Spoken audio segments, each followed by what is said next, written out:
할렐루야. 꿀송이 보약 큐티를 시작하겠습니다. 오늘은 325일째라고 되어 있네요.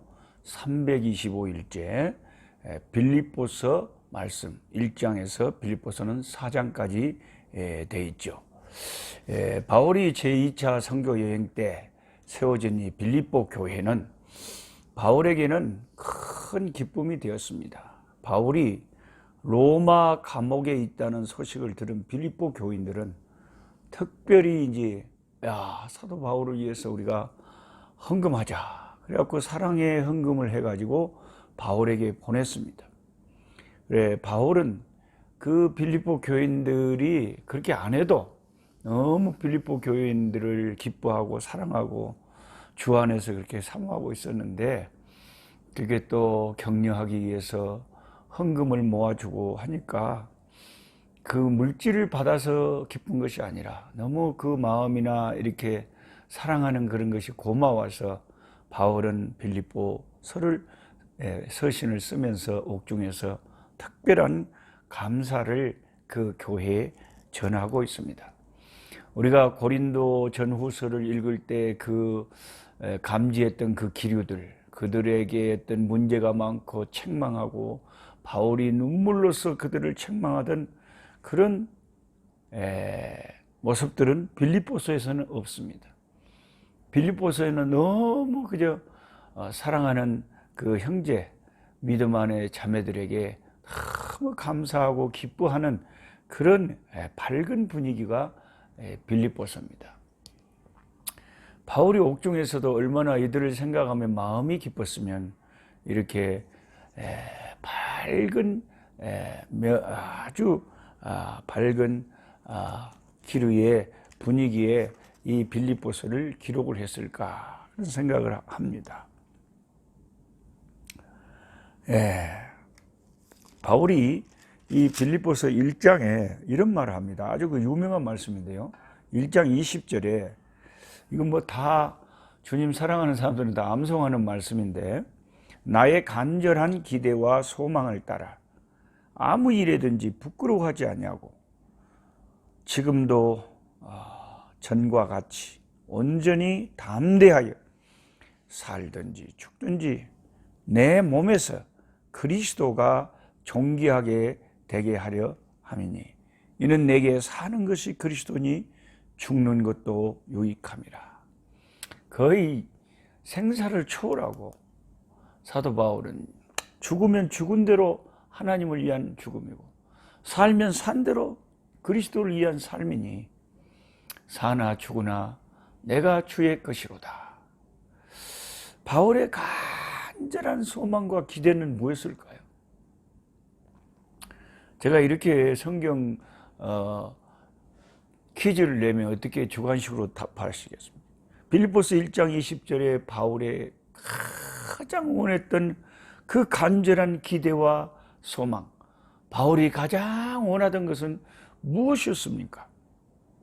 그것은 주님의 복음을 위한 일이라면 부끄러움 없이 담대하게, 옛날에 그랬던 것은 지금도 사나 죽으나 바울이 자기 몸에서 그리스도 우리 주님을 존귀하게 하는 일을 그렇게 간절히 기대하고 소망을 했다는 것입니다.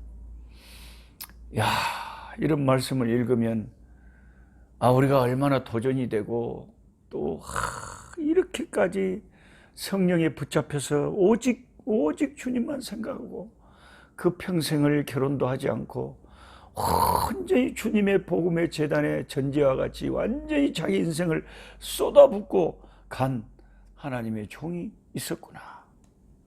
그분이 바로 사도 바울이었구나. 이것을 알게 됩니다. 저와 여러분은 이런 수준이 언제 될까요? 항상 옛날이나 지금이나 내 몸에서 내게서 예수님이 영광을 받으시고 예수님이 존귀하게 되기를 그렇게 소원을 한다는 거예요. 내게 사는 것이 그리스도라 이렇게 말합니다. 내게 사는 것이 그리스도라. 제가 이 책을 한번 보니까 이런 글이 있어요. 말트비 백콕이라고 하는 사람이, 말트비 백콕이라는 사람이 뭐라고 하냐면, 산다는 것은 우리가 무엇인가에 민감한 것이다 라고 그런 부분을 지적한 것이죠. 우리의 삶의 대부분을 구성하는 것은 내가 어디에 민감한가, 그것에 따라서 대부분의 인생이 그 시간을 거기에 보낸다는 겁니다. 예를 들어서 스포츠 광들은 따분해 하다가도 곧 벌어질 경기 소식이 딱 들어오면 다시 생기가 돌면서 인생이 막 그 현장으로 달려가 그 경기를 보고 싶어 하지. 얼마 전에 제가 말했지만은 한국에서 여기 남아공 오는 비행기 안에 일본에서 럭비 월드컵이 열렸거든요. 그 남아공에서 그렇게 먼 일본까지 그 많은 시간을 20시간 이상을 비행기를 타고 가서 자기 나라를 응원하는 그런 스포츠를 민감한 사람들은, 스포츠를 좋아하는 사람들은 그런 것이 그렇게 사는 재미가 이제 나는 거예요. 예. 그 다음에 쇼핑을 좋아하는 사람들 보면요, 그 언제 세일한다 그럼 막 사람들이 바글바글해요. 제가 한국에 가서 우리 김길배 목사님 따라서 어느 식당을 이렇게 갔는데, 그 식당이 4층인가 있고 1층은 백화점이에요. 백화점 안에 식당이 이제 있는 거죠. 근데 사람들이 웜에 발 디딜 틈도 없이 빡빡하게 있어요. 그래서 나는 이제 이게 뭔 일인가 싶어갖고 이제 목사님한테, 목사님 뭔 일인데 이렇게 사람들이 이렇게 많대요. 그러니까 세일, 특별 세일을 하는 날이 있다는 거예요. 백화점에서 특별 세일을 하는데 어디서 사람들이 그렇게 많이 온대요. 그러니까 막 그 사람들은, 쇼핑을 좋아하는 사람들은 세일만 기다리고 있는 거예요. 그리스도인들은, 예수 믿는 저와 여러분들은 무엇에 민감을 해야 되고 살아야 되냐? 우리 주 예수 그리스도와 관련된 것들에 민감해야 된다.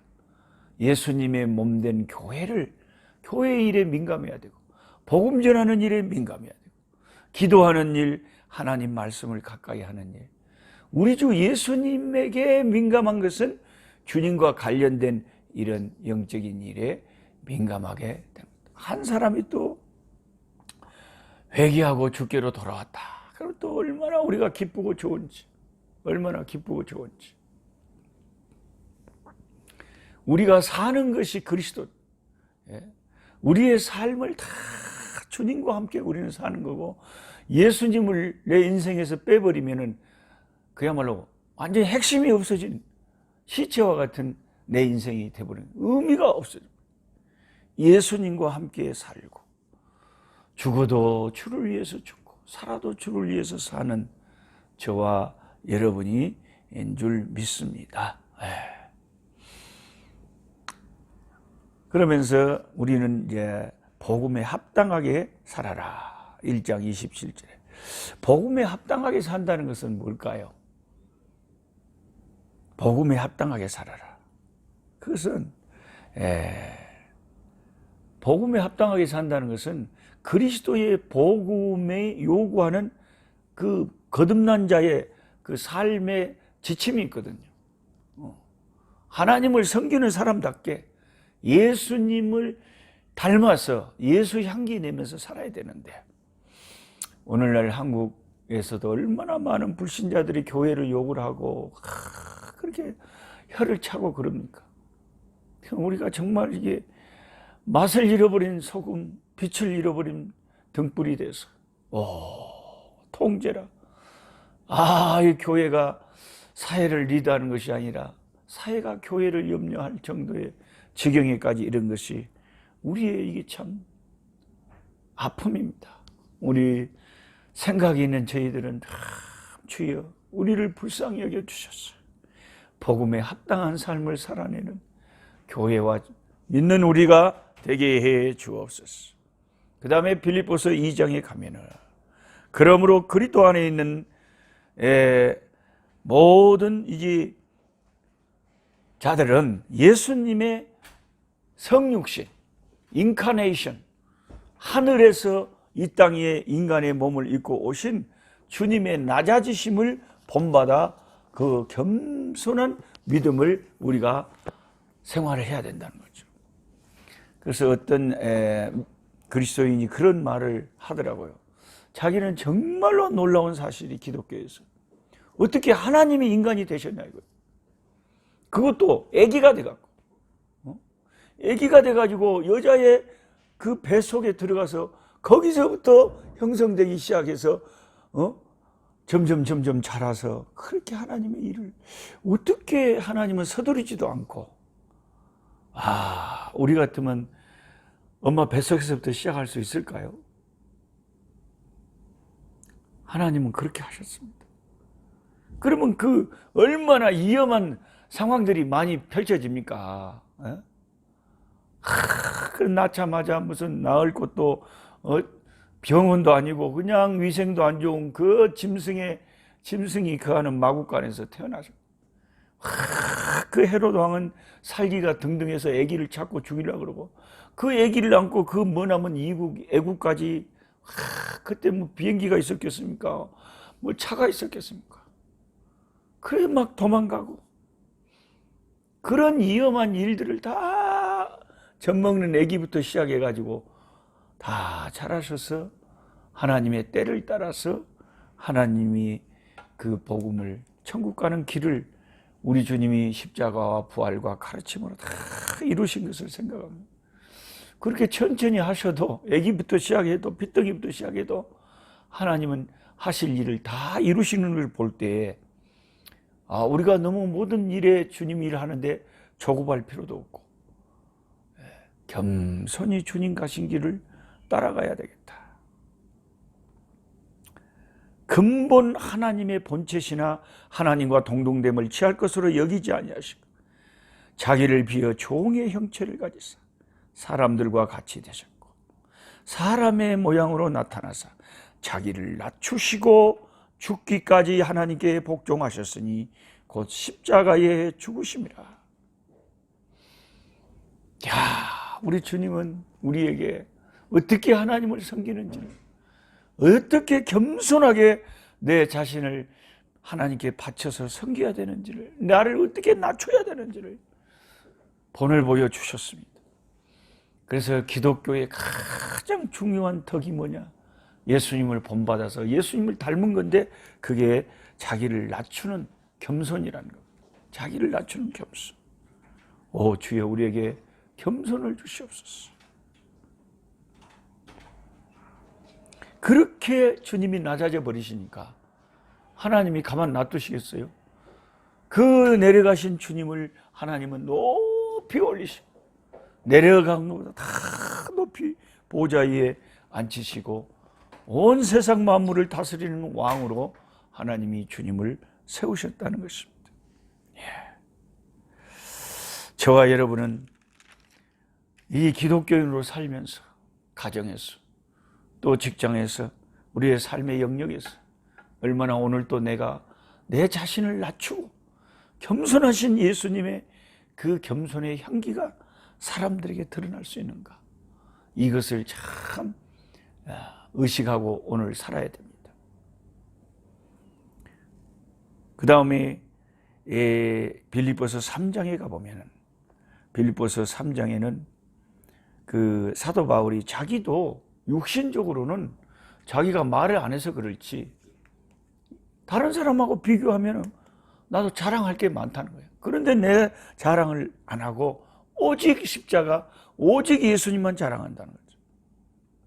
근데 너희 교회 안에서, 빌립보 교회 안에서 개들을 삼가고 행하가는 자들을 삼가고 몸을 상해하는 자를 삼가고 그런 사람들을 가까이 하지 말고 삼가하라는 거죠. 바울이 이렇게까지 단호하게 표현할 때는 교회 안에서 율법주의자들 할례를 다시 받아야 된다고 하는 그런 자들을 바울이 생각할 때는 너무나 기가 막히기 때문에 이렇게 아주 과격한 언어를 써가면서 그들을 삼가하라고 말합니다. 우리는 하나님의 성령으로 봉사를, 성령 받은 사람들, 성령 세례 받은 사람들, 성령으로 세례를 받은 사람들이지, 우리는 회개의 물 세례만 받은 게 아니라 예수 그리스도 안에서 성령으로 세례를 받은 사람들은 성령 안에서 성령의 인도하심 따라 성령의 힘주심을 따라서 성령으로 봉사하고 내 힘이 아니라 성령의 능력으로 봉사하고 그리스도 예수로 자랑하고 육체를 신뢰하지 아니하는 우리가 곧 할례팔라. 육체로 그냥 무슨 표시를 하는 그게 진짜 할례가 아니라 정말 삶이 할례받은 자의 삶, 성령 안에서 예수님을 자랑하고 자기 육체를 신뢰하지 않는 것이 참 할례인데, 몸에다가 무슨 표시를 해서 내가 할례받았다, 나는 하나님의 자녀다, 그런 것으로 만족하면서 성령 안에서 살지 않는 자들이 엉터리라는 거죠. 우리는 그래서는 안 되는 겁니다. 그러면서 육체의 그 모양을 내려고 하고 할례를 주장하는 자들을 향해서 그들을 부끄럽게 하려고 바울이 솔직히 이렇게 이야기합니다. 4절에 나도 육체를 신뢰하면 하고 만일 누구든지 다른 이가 육체를 신뢰할 것이 있는 줄 생각하거든 나도 근다. 나도 8일 만에 할례 받았고 이스라엘 족속이고 베냐민 집하고 히브리인 중에 히브리인이요 율법으로는 바리새인이요 열심으로는 교회를 핍박하고 율법의 의로는 흠이 없는 자라. 아니 나도 그렇게 할례를 주장하는 그런 유대인에 비해서 내가 인간적으로 뭐가 그들에게 떨어진 게 뭐가 있냐. 근데 나는 그런 인간적인 그 할례나 율법이나 그런 것을 전혀 배설물처럼 여겨버린다는 거예요. 예수님을 제대로 알게 되고 십자가의 복음을 알게 되면 그런 율법에 매이는 자가 아니고 그 율법에서 자유함을 얻는다는 거지. 그래서 7절을 보세요. 그러나 무엇이든지 내게 유익하던 것을 내가 그리스도를 위하여 다 해로 여기. 할례 받았던 거, 히브리인 중에 히브리인, 베냐민 지파, 열심으로 막 바리새처럼 그렇게 성경을 파고 성경 지식이 뛰어나고 그런 것이, 그러면서도 내가 예수 십자가의 그 복음 안에서 성령 받지 못하고 그렇게 살았던 것을 자기는 아무리 좋은 것이 있어도 배설물처럼 여겨버린다는 거예요. 다 해로운 것으로 여긴다는 거죠. 8절에 또한 모든 것을 해로 여기면 내 주 그리스도 예수를 아는 지식이 가장 고상하기 때문이라. 내가 그것을 위하여 모든 걸 잃어버리고 배설물로 여기면 그리스도를 얻고 주님 안에서 내가 발견되려 함이니 내가 가진 의는 율법이나 할례나 뭐 그런 내 행위에서 난 것이 아니요 오직 그리스도를 믿음으로 예수 믿음 안에서 가진 하나님의 의를 나는 가지고 있다는 거죠. 그게 9절입니다. 그리스도를 믿음으로 말미암은 것이니 믿음으로 하나님께로부터 난 의라. 하나님께로부터 난 의가 있고요, 사람에게서 난 의가 있어요. 사람에게서 난 의는 자기의 행위에서 오는 것이고 하나님께로부터 오는 의는 예수를 믿는 자에게 주시는 의고. 어떤 의가 더 귀하겠습니까? 하나님께로부터 오는 의가 귀하죠. 인간이 획득하는 의는 아무것도 아니죠. 그래서 너희 의가 서기관과 바리새인들의 의보다 더 낫지 못하면 결코 천국에 들어가지 못하랴. 주님 말씀하실 때 우리는 거기에서 구원의 확신을 갖는 거예요. 인간적으로 행위적으로 바리새인들하고 나를 비교하는 것이 아니라 그들은 인간 행위에서 나오는 의를 의지했지만 우리는 예수님을 나의 구주로 믿을 때에 하나님이 의롭다고 주시는 그 하나님으로부터 오는 의를 획득한 자들이기 때문에 우리가 가진 의가 서기관과 바리새인들의 의보다 비교할 수 없을 만큼 귀하다는 것입니다. 10절에 내가 그리스도와 그 부활의 권능과 그 고난의 참여함을 알고자 하여 그의 죽으심을 본받아. 이게 무슨 말이냐면요, 나도 부활을 체험하고 싶다. 주님의 권능을 체험하고 싶다. 그렇기 때문에 주님을 위해서 고난을 당하고 나를 죽음에 내놓는다. 내가 주님을 위해서 고난을 당할 때마다 주님이 나의 이 작은 고난들을 가지고 어떻게 복음의 열매를 맺고 부활의 역사를 이루는지를 내가 체험하게 되니까 주님을 위하여 죽는 것을, 고통당하는 것을, 고난당하는 것을 그렇게 사도 바울은 자원해서 나선 거예요. 끊임없이 달려가는 거죠. 그러면서 20절에 시민권 이야기를 합니다.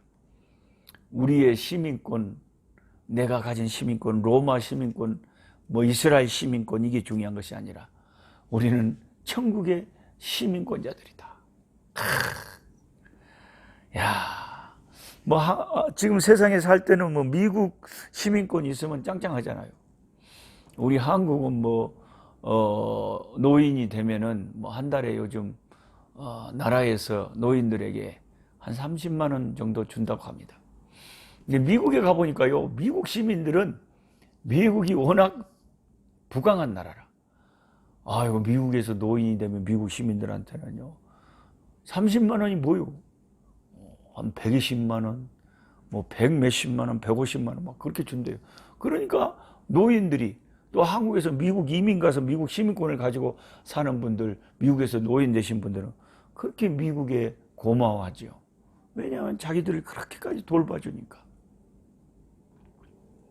우리가 천국의 시민권이 있으면요, 받는 혜택이 어마어마합니다. 무시무시요. 하나님의 자녀가 된다는 거, 천사보다 귀한 하나님의 자녀가 된다는 거, 하나님의 가족이 된다는 거, 성령을 선물로 받는다는 거, 영원히 사는 생명을 얻는다는 거. 와, 주님 계신 그 나라에 우리가 가고 또 나중에 부활의 몸을 입게 되고 주님이 다스릴 새하늘과 새 땅에서 새 예루살렘에서 영광 중에 주를 모시고 산다는 거. 그 말할 수 없는 그 혜택들은, 천국 시민만이 누릴 수 있는 혜택들은 말할 수가 없었어. 예수 믿는 저와 여러분은 정말 최고로 복된 자들임을 믿으시기 바랍니다. 그리고 이제 빌립보서 4장에 가면은 그 빌립보서의 주제라고 할 수 있는 그 기쁨에 대해서 사도 바울이 강조를 하고 있습니다. 주 안에서 4절에 항상 기뻐하라. 내가 다시 말하노니 기뻐하라. 얼마나 이게 중요했으면 Rejoice in the Lord always. I will say it again. Rejoice. 내가 다시 말하니 뭐 해라? 기뻐하라. Rejoice 하라. 우리는 신앙생활 하면서 기뻐한다는 게 그렇게 중요한 것을 성경을 연구 안 하신 분들은 깊이 잘 몰라요. 근데 성경을 연구하다 보면 이걸 너무 주님이 명령하시니까, 이게 주님의 명령이라고 하시니까 또 한 번 들으면 우리가 그냥 쉽게 생각할까 봐서 다시 말하노니 Rejoice in the Lord. 주 안에서 기뻐하라. 우리 이 말씀을 명심해야 돼요. 왜냐하면 하루를 살 때 늘 우울해지고 깔아앉고 그냥 스트레스 받고 화가 나고 막 짜증나고 이런 일들이 너무 많거든요. 이런 세상을 우리가 이 약한 육체를 가지고 살면서 이 질그릇 같은 이 깨지기 쉬운 육체를 가지고 내 안에 보배로운 주님의 생명을 모시고 살면서 주의 생명의 능력으로 항상 주님 안에서 기뻐하라. 그러니까 이 중요한 말씀이 주 안에서 항상 기뻐하라는 거예요. Rejoice in the Lord가 중요한 거예요. 왜냐하면 주님 아니면 이 세상에는 항상 기뻐한다는 것은 쉽지가 않아요. 뭐 특별하게 기쁜 일이 생겼을 때 기쁘지만 대체적으로는 세상을 살다 보면 기쁨보다는 이게 뭔가 그 공기에서 억누르는 중력처럼 나를 뭔가 우울하게 슬프게 힘들게 끌고 가는 그런 영적인 중력이 작동을 하는 것 같아요. 이 중력을 이기고 항상 기뻐하고 이게 튀어오르려면은 특별한 성령의 도우심과 믿음과 또 힘씀과 말씀을 붙잡음과 예수님을 잘 생각하고 예수님 안에서 이 기쁨을 항상 누릴 수가 있는 거죠. 예수 안에서만 가능한 거예요. 내가 지금 죽음이 가까운 질병이 있을지라도 이번에 여러분 한국 가서 제가 그 인터뷰 해드렸죠. 우리 김양신 선교사님 췌장암으로 고생하시지만 얼굴이 해와 같이 빛나고 천사처럼 밝고 주님 앞에 내 생명을 내어놓고 감사하면서 살고 있잖아요. 하나님의 기적으로 살고 있잖아요. 예수 안에서만 기뻐할 수 있지 예수님이 개입 안 해버리면 기뻐할 수가 없죠. 근데 이 기뻐하려면은 그 요소가 이제 이 빌립보 4장에서 가르친 게요. 인간 관계에서 이게 풀려야 돼요. 우리의 기쁨을 빼앗는 상당히 많은 바이러스 중에 인간관계가 있어요. 저도 이걸 경험을 했거든요. 한국 가서 이번에도. 내가 너무 좋아하는 후배 목사님이 갑자기 나를 싫어한다고 하니까 이게 어떻게 된 거냐. 내가 뭘 잘못했나. 물론 자신을 반성하고 내 자신을 다른 후배에게 그렇게 시험이 안 되도록 늘 내 자신을 주 안에서 바로 세워야 되겠죠. 근데 그 인간관계가 뭔가가 이게 좀 얽혔다. 그러면 이게 신경이 쓰이고요. 소화가 안 되고요. 잠이 안 오고요. 기분이 확 가라앉고요. 신경이 엄청나게 쓰이고 스트레스 받습니다. 그래서 이 빌립보서 4장 2절에 내가 유오디아를 권하고 순두개를 권하노니 주 안에서 같은 마음을 품으라. 둘이 이제 다투고 있는 거예요. 둘이 생각이 다른 거예요. 근데 저는 저희 동기에서도요. 저희 신대원 동기들이 있잖아요. 지금 목회 잘 하시고 계시는 대부분의 목사님들이 동기님들이 이제 카톡으로 이제 단체 카톡이 있잖아요. 근데 어떨 때는 다툼이 일어나요. 그건 뭐 다투는 것이 아니라 목사님들이 왜 다투겠어요? 그 어떤 분이 이제 딱 무슨 뭐 자기가 이렇게 지지하는 그런 당파에 유리한 그런 그 유튜브나 그런 글 같은 것을 탁 올려놓으면서 봐라. 이러면 또 다 그것을 또 동의하는 게 아니잖아요. 사람마다 다 생각이 다르잖아요. 근데 또 그거하고 반대되는 당파를 지원하는 목사님 그런 글을 보고 왜 이런 것을 또 올려놓냐? 왜 이러냐? 왜 이렇게 목사들이 비겁하냐? 또 이러면서 이제 다툼이 팍 일어나고. 그러면 이제 단톡에서 팍 나가버려요. 그러면 또 회장님은 또 불러오느라고 고생하고. 보세요. 생각이 다 다르고 이러면은 그 하나 되기가 힘들죠. 그래서 저는 그렇게 지혜 없이는 안 해요. 이렇게 하면은 반대파에서 당연히 들고 일어날 건데 그러지 말고 이제 예를 들어서 내가 다 이해할 테니까 너는 생각이 어떤지 말해봐 하고 말한다면 당연히 내 의견을 말하겠죠. 근데 그게 아니면 저 사람을 내 편으로 끌어들이기 위해서 한 표라도 더 얻기 위해서 이 주의 종이 정치적인 행위를 공개적으로 한다. 이것은 덕을 세우는 것이 아니라고 내가 계속 여러분에게 말하는 거죠. 투표장에 가서 확실하게 해라. 그리고 그렇게 이야기를 해도 다툼이 안 되고 이야기를 들을 준비가 있는 사람에게는 얼마든지 할 수 있어요. 뭐 자기 자녀들에게 얘기할 수 있고 가족들에게 얘기할 수 있고. 그러나 이야기하면 뻔히 싸움될 자리에서 이야기를 한다는 것은 지혜로운 행동이 아니죠. 사람을 잃어버리잖아요. 괜히 다툼이 되고 분열이 되고 하나가 안 돼버리고 이거 그것 때문에 왜 우리가 분열돼야 됩니까? 그래서 저는 저하고 생각이 다른 정치적인 사상을 가진 분들도 다 제가 귀히 여겨요. 왜? 그분들은 신앙이 귀하니까. 그분들은 뭐 신앙이 귀하고 단지 그 어떤 한 방면에 다를 뿐이지. 안 그래요? 그래서 왜 그것 때문에 우리가 싸우고 헤어져야 됩니까? 예수 안에서 하나가 돼야죠. 인간관계가 뭐가 막히면요 기쁨이 사라지는 거예요. 할 수만 있으면 저는 이제 어떤 사람이 나를 뭐 마음을 다치하고 싫어한다 그러면 물론 인간이니까 감정이 상하고 힘들죠. 그러나 주님 안에서 항상 기뻐해야 되잖아요. 그래서 그냥 아버지 감사합니다. 나를 더 겸손히 깨트리고 내가 더 부서지고 내 자아가 깨져서 더 겸손해지는 그런 계기가 되기를 원하고 그 사람은 나를 싫어하고 미워할지라도 나는 저를 사랑하고 기도할 수 있는 좋은 마음 주시옵소서. 그래야 주님 앞에 섰을 때 내가 내 형제를 사랑했다고 말을 할 수 있죠. 주님이 형제 사랑하고 하나님 사랑하고 두 가지 계명을 유일하게 주셨는데 그거 순종해야 되죠. 다른 사람 어떠든지 나는 그렇다는 거죠. 그럴 때 마음을 그렇게 가져갈 때 평강을 잃지를 않고 기쁨을 잃지를 않는 거예요. 그 다음에 3절에 또 기쁨의 요소를 바울이 말해주기를 그 어려운 그 여인들 또 과부들 고아들 또 하나님의 일하는 동역자들 이런 사람들을 도와주라는 거예요. 여러분 뭐 다 경험하셨겠지만요. 저도 그 우리 아이들 에이즈로 고통스러운 아이들, 저들이 뭐 고마워하든 안 고마워하든 그런 것은 다 하나님께 맡겨버릴 거예요. 지금도 힘들어요. 이 사춘기 이런 애들 키울 때요. 애들이 얼마나 또 뭐 부모가 건전한 부모들도 아니고 공부도 못하고 머리도 안 돌아가고 믿음도 빨리 안 들고 힘들어요. 힘들어.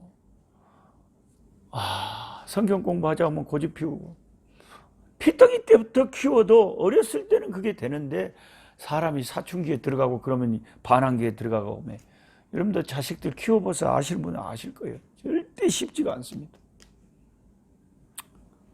근데 그 불쌍한 아이들을 돌아보고 또 가난한 흑인 목사님들 계속 힘을 다하여 돕고 이렇게 어려운 자들을 도울 때 마음이 이상하게 뿌듯하고 기쁘고 보람이 있고 감사가 나와요.